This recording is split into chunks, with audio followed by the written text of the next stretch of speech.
Hey, what's going on, everybody? We've got to talk about Alec Baldwin and this shooting that happened. As tragic as it is, it's a very sad situation that should have never ever happened. But I've noticed one thing. Let's play this here before I have to say what I have to say. Getting brand new information and a tragic mistake rocking Hollywood. Alec Baldwin accidentally shooting dead cinematographer Helena Hutchins and wounding the director after firing off a shot from a prop gun on the set of his movie in New Mexico. The actor seen crying right after the incident, with witnesses saying Baldwin was asking people around him why he was handed a hot gun. Everybody now wondering how this could have happened. A prop masters union reportedly saying there was a live round in the gun Baldwin fired. And the LA Times reporting the prop gun misfired just days before the accident. And the camera crew had previously walked off the set over unsafe working conditions. The actor tweeting out a statement saying there are no words to convey his shock and sadness regarding the tragic accident, and that his heart is broken for the family of Hutchins. Baldwin was questioned by police and released without any charges being filed, and the Santa Fe Sheriff's Office says the investigation remains open and active and witnesses are being interviewed. Greg, this is a crazy story. Obviously, a lot of protocols were not. Okay. Now that we've played this much of it, the very first question everybody should have been asking that I have not heard anybody in the media say is this. Why in the hell is there live ammo at a movie set? Who's the brilliant genius, probably college graduate with a bunch of degrees, brings live ammo to a movie set? What is the purpose of having live ammo on a movie set? And even if it is a prop gun, gun safety dictates that you don't point a gun of any kind at somebody. People might call me an ass over this or overprotective or whatever, but growing up, my kids never got to play with toy guns. I never bought them toy guns because I didn't see the point of teaching children at a young age to point a toy that looks like a fucking gun at somebody. Guns are used for two purposes: hunting and defending yourself. You never, ever, ever for any reason point a gun at somebody unless you intend on shooting that person. That's just gun safety 101 right there. But we're going to take a look at Helena Hutchins, a tragedy. She was a very beautiful woman. Helena Hutchins, Ukrainian, was born October 21st. Oh, wait. She died October 21st, but she was born in 79. I don't understand this because they have her down here as born in 79/78. Do they not know?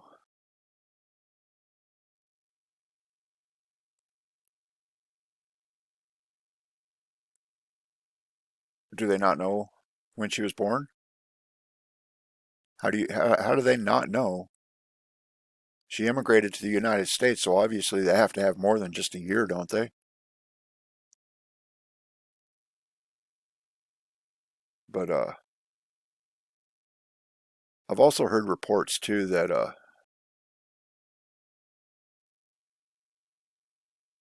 oh, it was. Wow. I've heard that this screenwriter here, or this director here, is her husband. I'm not too certain on that. I'm not going to make that claim, but we'll check out him. He was shot.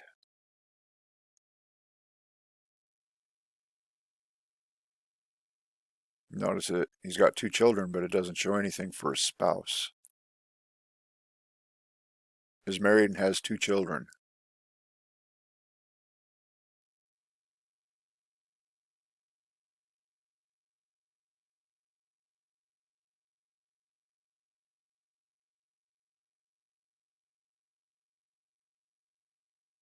But anyways, this is the biggest thing here.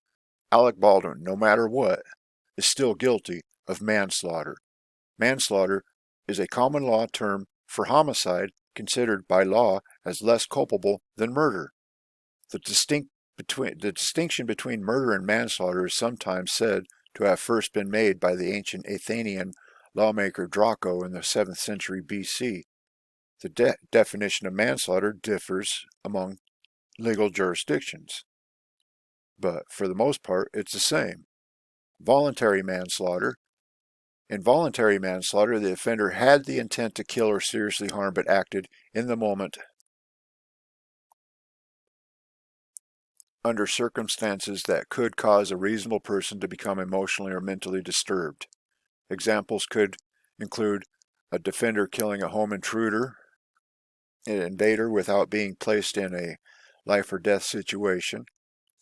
There are mitigating circumstances that reduce culpability, such as when the defendant kills only with the intent to cause serious bodily harm.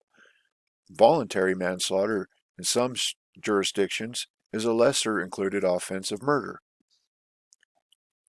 The traditional mitigating factor was provocation. However, others have been added in various jurisdictions. The most common type of voluntary manslaughter occurs when a defendant is provoked to commit homicide. This is sometimes described as a crime of passion. In most cases, the provocation must induce rage or anger in the defendant, although some cases have held that fright, terror, or desperation will suffice. Well, clearly, he's not guilty of voluntary manslaughter because I don't believe that he intended to kill her. I don't believe that he intended to shoot her. Assisted suicide. Assisted suicide is suicide committed with the aid of another person, sometimes a physician. In some places, including the United States, assisted suicide is punishable as manslaughter.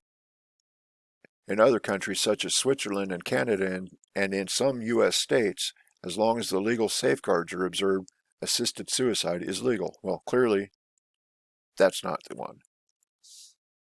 Involuntary. Involuntary manslaughter is the killing of a human being without intent of doing so, either expressed or implied. It is distinguished from voluntary manslaughter by the absence of intention. It is normally divided into two categories: constructive manslaughter and criminally negligent manslaughter, both of which involve criminal liability. Constructive manslaughter. Constructive manslaughter is also referred to as unlawful act manslaughter. It is based on the doctrine of constructive malice, whereby the malicious intent inherent to the commission of the crime is considered to apply to the consequences of the crime. It occurs when someone kills without intent in the course of committing an unlawful act. The malice involved in this crime is transferred to the killing, resulting in the charge of manslaughter. For example, if a person fails to stop at a red light while driving a vehicle and hits someone crossing the street, could be found to intend or be reckless as to assault or criminal damage. There is no intent to kill, and the resulting death would not be considered murder, but would be considered involuntary manslaughter.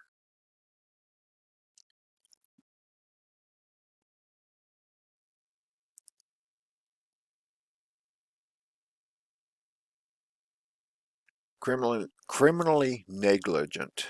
Criminally negligent manslaughter is variously referred to as criminally negligent homicide in the United States and gross negligence manslaughter in England and Wales. In Scotland and some commonwealth of the nation's jurisdiction is often of the offenses culpable homicide might apply. It occurs when death results from serious negligence or, in some jurisdiction, recklessness. Sounds like we've got something here. A high degree of negligence is required to warrant criminal liability. A related concept is of willful blindness, in which the defendant intentionally puts themselves in a position where they will be unaware of facts which would render them liable. Sounds like we've got some criminally negligent manslaughter charges here that should be filed. But I'd be willing to bet you that because this is a Hollywood actor, they won't charge him with anything. My thoughts and prayers go out to the lady that was shot and killed, Helena Hutchins.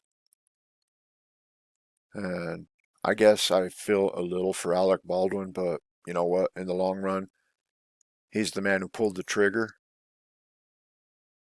He's the one who accepted a prop gun and then, for some stupid reason, pointed it at somebody and shot and pulled the trigger. That's the dumbest thing anybody can do with any kind of weapon in their hand. Here, I want to show you guys something. I just picked this up. I'll be right back.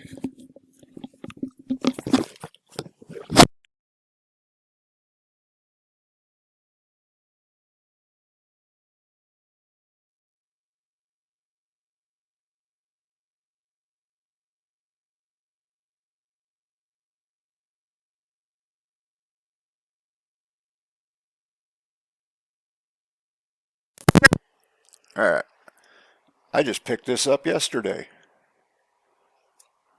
It's my new little toy. A nice little crossbow that I picked up. And guess what? I ain't never going to point it at anybody for any damn reason, unless they forced me to. I picked it up because I have a feeling here soon things like that are going to be needed if people want to eat. But we'll leave this here. Thank you.